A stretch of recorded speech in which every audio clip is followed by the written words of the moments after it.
This right here is going to be the greatest 1.17 farming area ever. No, really. Okay, so that is quite a bold claim, but I have a reason for it, if you just bear with me. As you can see here, we are in a geode, and it's quite a big one. There's quite a lot of the budding amethyst, so that's definitely going to be good. We can get a lot of amethyst shards out of this, but this isn't the main reason, because you will find these all over the world, but this one is quite special because of what it's close to. So if you just come down here, I'll show you what I'm talking about. So just down here, within range of the amethyst growing, we have a zombie spawner. Now, why am I so excited about a zombie spawner? One of the changes in Minecraft 1.17 is that drowns now drop copper. So that's what I want to do with the zombies that spawn from this spawner. I want to turn them into drowns by putting them in water, killing them, and having an automatic way of getting copper, which is going to be great. But that's not all. If we come up this little staircase just here, very, very close, we also have a skeleton spawner, which is also going to be very handy in 1.17 because it is very intense on the bone meal usage. We're going to be growing a lot of things that we'll need bone meal for. So having this close by, then the zombies to turn into drowns for copper, and then just above, we've also got the amethyst geode as well. And then obviously, we are going to have a lot more farms around here as well. We'll have the moss blocks and all the stuff you get from the moss blocks. We'll also have the glowberries and the dripstone farms, maybe the lava farm as well, using the dripstone. There's loads we can do around here. But before we can do any of that, I've got some digging to do. Okay, so a long time has passed, and yeah, it doesn't look any different, I know. Well, the chests have gone. Look, no chests anywhere. But alright, I didn't do any digging. But there's a reason for that, and that's because I'm trying to get a little bit more organised. So I've dug out this area here. I've put a load of chests in. This is in preparation for what I'm going to be doing. And then these are all the shulker boxes that we had at the end of the last episode. So all the experiments I was doing near my starter village, I brought everything over here. So I've got all the moss blocks and some glass, because we're going to need that for the dark glass that we're going to craft with the amethyst shards, which are just in here. And as you can see, we have started to get quite a few. And the reason for that is because I've been spending quite a bit of time around here, and as I'm so close to the amethyst geode, they have been going up. So let's just go have a look up here. I have taken out most of the blocks from in here, so see, I did do something. And I also set up a haze 2 beacon, so I have been busy, it just doesn't look like it near the spawners. So we've got all these free now to grow on each side. We've still got a few blocks at the top that we need to get rid of, but we will get to that eventually. It's just harvesting them up there could be a bit of a pain. So that's why I've just done the ones near the bottom, and some of these I think are ready at the moment.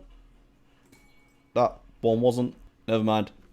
So yeah, we're digging out all the geode and getting this bit set up. We've done quite well. And I've also found all this as well that I need to mine out, because we don't have an absolute ton of the dripstone at the moment. I think some down. Actually, we're not doing too bad, but definitely need to get some more of that and to get a farm set up for it. But before we can do any of that, we need to clear the area out, make a lot more space. So let's do some digging.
Okay, so this time we've actually made some progress. So as you can see, we have the zombie spawner dug out, and the same for the skeleton spawner as well.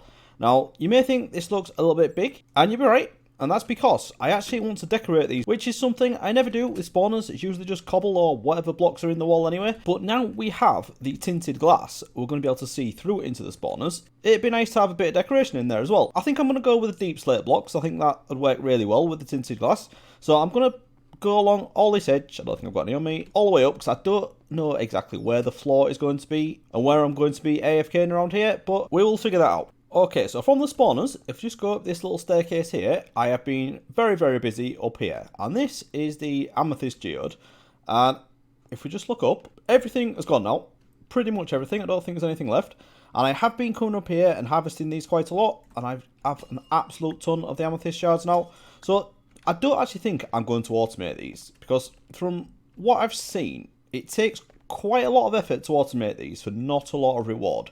And using a fortune pick on these, you get way more than you ever could from just using a piston to break them.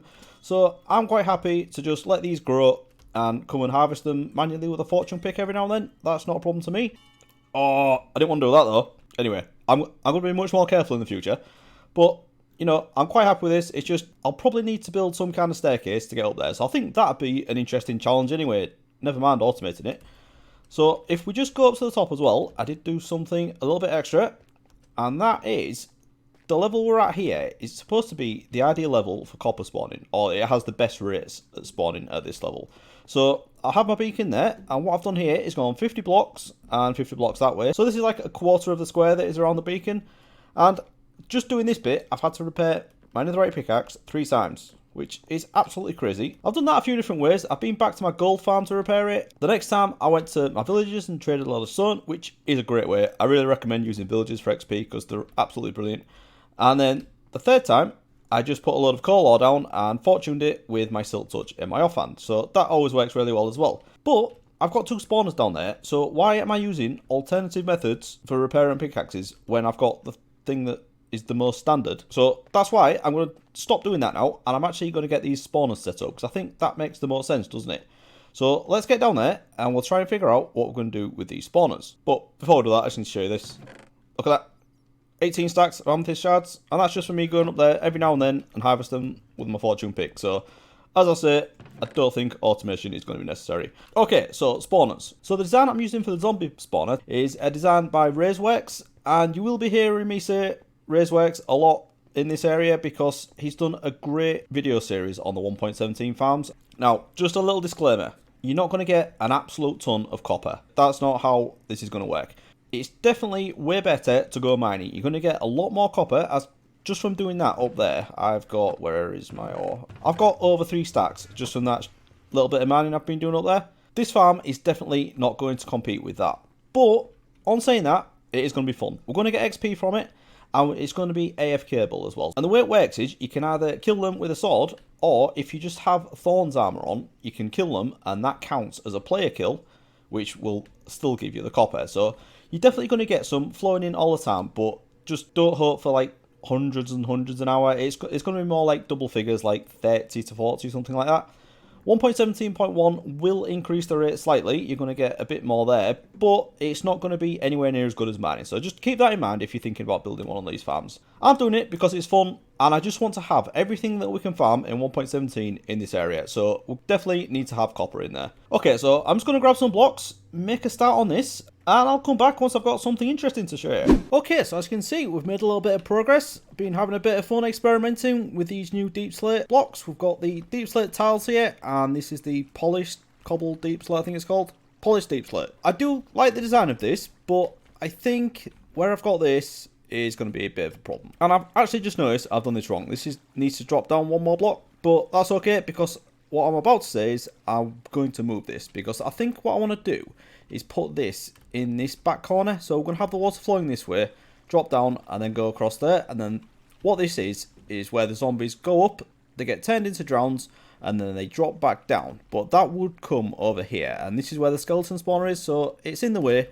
Now I could mess about with it and have it out and then have it coming out this way, but I don't think that's going to work. I think what I would like to do is have this as a walkway, because we're going to have the tinted glass on either side here. So if we walk through here, we see both spawners.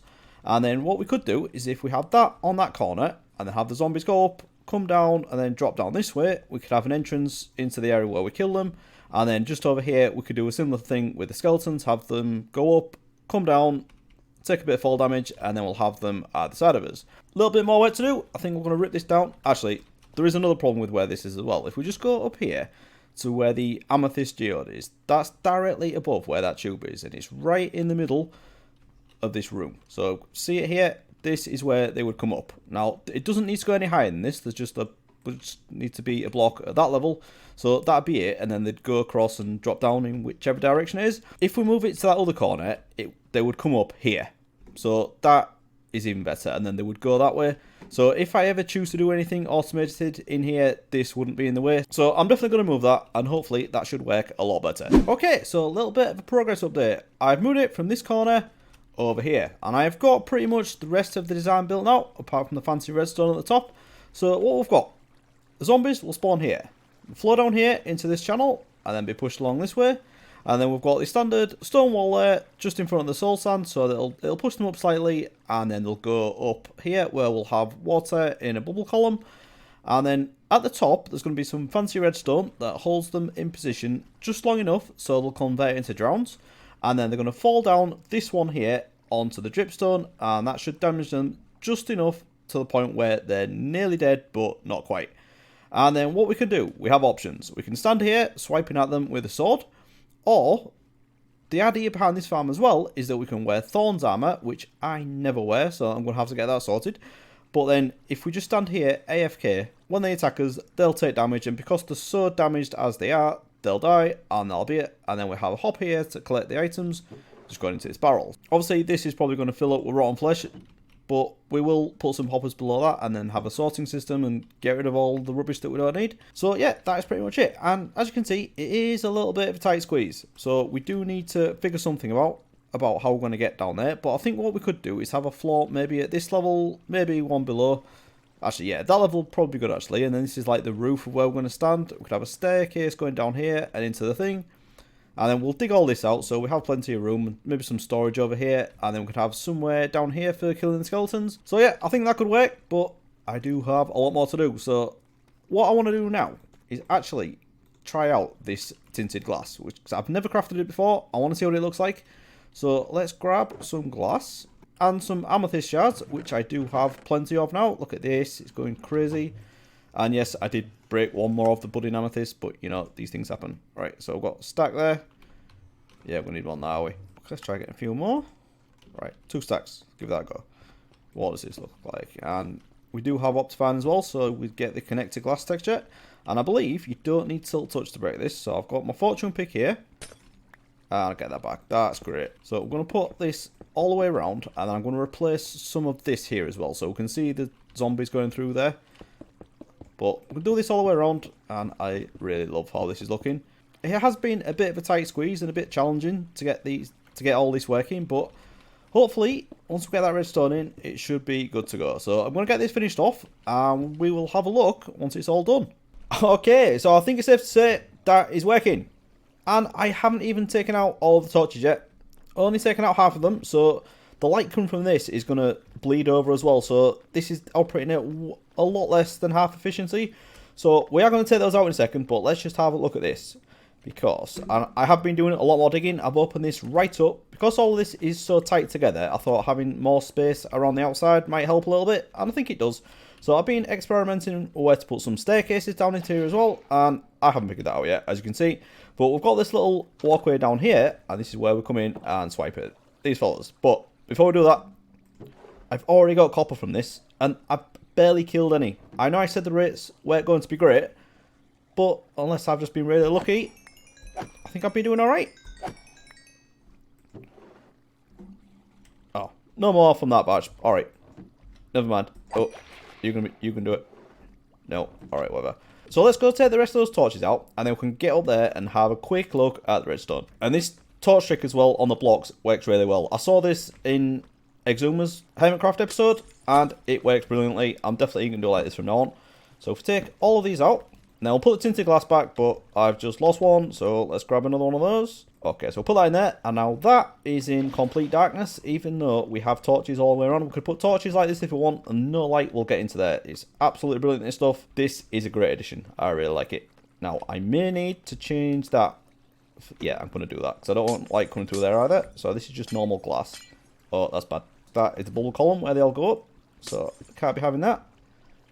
Right, I think that's all of it, isn't it? Yeah. Alright, they're angry. Okay, we've got a few more. Oh, is that a baby down there? Am I safe from babies? Yeah, die. Okay, so I don't think I showed this in the last clip, but once they fall down here, onto here, they're pretty much already dead. And then what we've got over here is the turtle egg. So they will track that, try and get to it. But we're going to be stood here, swiping at them and taking all of their copper. So, are we going to wait for these to come down, or should we get up there and have a look? This is working crazy now. Brilliant. Right, let's go up top and have a look. And these have all grown again, so I need to harvest some of these. This is going very well. And look at all this lot up here. Right, this redstone is very, very clever. It's quite simple, but it's really well done. So, this is a design by Razeworks, and I will put a link to that video in the description. But for now, I'll just give you a very brief explanation of how it works, because this is just my understanding of it. So, we have a trapdoor here, where they get trapped underneath. And then we have a trapdoor here that holds them on this side. So this hopper clock opens these trapdoors at different intervals. So when this one opens, they all glitch through and stand on here. And then when this one opens, they'll fall into that cobweb, and that'll give them just enough time to convert. So this will start the conversion process, and then they'll finish off in that cobweb. And then they'll fall down there, and we can swipe at them. So the really clever bit about this is something that I definitely didn't know. So in here, we have two types of items. The ones that stack to 64 are the ones that stack to 16. So these actually give different signal strengths, and that's how it can open these at different intervals. So this is just a standard ether hopper clock, and then when this observer gets pulled back, when this piston is powered, it'll power this trapdoor briefly, and then the other signal strength will power this trapdoor that is just behind this target block. I know that makes it about as clear as mud, but if you watch Razeworks' video, he does give a great explanation of how this works. But now, I think we need to check out how many we've got in here, don't we? So, oh, that's quite a lot. Right, I definitely want some copper this time. So, what have we got there? 11. We're going to have more than 11 after this. I'm not moving until I get another one. Okay, so that took way longer than I would have liked it to, but, you know, because I'm doing it on camera, it's going to take a lot longer, isn't it? So there we go, we now have 12 copper ingots. All from a zombie spawner, so that's great. I know it's not loads, but remember, this is just for a bit of fun. Okay, so that's brilliant. Very happy with that. And once I get my Thorns armor and I'm able to AFK in there for a long time, we should have a much easier job of getting copper from this. That is definitely a good result. Okay, I think what I need to do now is get this skeleton spawner finished, don't I? So let's go on with that. Okay, I've been busy, and I think it's safe to say these things are working. Got tons of them coming in, and I'm getting loads and loads of stuff. So, what I've got in here, 32, got half a stack, and now another one, that's 33. See, I know this is only for a bit of fun, but this isn't bad, this. Now, obviously, I have been killing these all the time that I've been sorting out the skeleton spawner. And speaking of which, this is going alright. I built this little, actually, let's go up and start at the beginning. So, we've got the skeleton spawner built at this side, and then I've carried this blocks around so it's the same height as this. But obviously, because this spawner's higher, I've done like what looks like a second floor. I've still got a lot of the cave to get rid of, but we will get there. I just wanted to get everything working first. He's very resilient. Same layout as before. Comes down this stream, and then we've got one wide channel going that way. And then if we come down here, we can actually see them going along. So it's the same kind of deal. Drop down onto a wall, push them up onto soul sand, and then they go up a bubble elevator. We'll go have a look where they're going in a minute, but for now, we can just see that they're dropping down here. And I think it's this one where they actually drop down. And then we've got hoppers underneath the slab, so when we kill them, all the drops get collected, and they go into this chest. And as you can see, it's pretty much filling up already. This is actually the only skeleton spawner I've got now, because if you remember, the one I had in my witch hut perimeter has now gone, because, you know, it's a perimeter now. These things, for XP, are doing absolutely brilliant. I haven't done loads of digging yet, so I will be testing it out when I get digging upstairs. But, speaking of which, let's go have a look at that now, because I want to see where these skeletons are going. And looks like these things need harvesting again. Can't keep up with these. This is brilliant. And then up here, if we see this little L shape here, this is where the skeletons come up. So they'll come up this one, travel along. There he is. I will make this secure as well. And then they drop down. I've had to adjust it just so they don't die when they go down. And then they drop down there, ready to be killed by my looting sword. Okay, so that is a good start. Everything is now working, and in this case, very, very well. But design-wise, we've still got a long way to go. Now, I like what I've done so far, just with the polished deep slate as like an accent block, and then we've got these deep slate tiles in most of the floors. This 1.17 farming area I'm doing is not all going to look like this. I think this is like the spawner area is going to be like more this kind of thing, because I think it fits well with like a dungeon kind of vibe. But I want to have lots of different rooms around here, and there's going to be all kinds of different designs. So I think like, well, we do the moss blocks, it's that obviously that lends itself to like a more organic kind of feel than this. So there's going to be lots of different things. But I really, really like these deep slate blocks. And this tinted glass as well. I think it's absolutely great that we can now see into our spawner rooms and see everything spawning. So, absolutely loving it. And some copper there, missed that. Gotta have that. Very, very pleased with how this has gone. But obviously, we have a lot more to do. Not least of all, blocking off these caves. I haven't completely lit them up. I have explored them quite a lot. And I have spawn-proofed a lot of them. But there's areas like that. And I have had the odd zombie drop down here as well, so we definitely don't want that, and we definitely don't want creepers blowing up. So we need to get all that done. And what I think I'm going to do between episodes, aside from harvesting these things that always seem to be fully grown every time I come up here, I'm going to be mining out the rest of this area. So I've done just short of a quarter of it, but then from this beacon I'm going to go out 50 blocks in each direction, and hopefully we can get a ton of copper from that. But as you can imagine, this has been a lot of work, and unfortunately I've run out of time. So if you have enjoyed this episode, please do leave a like, and I'll see you again next time. Thanks for watching, everyone. Bye bye.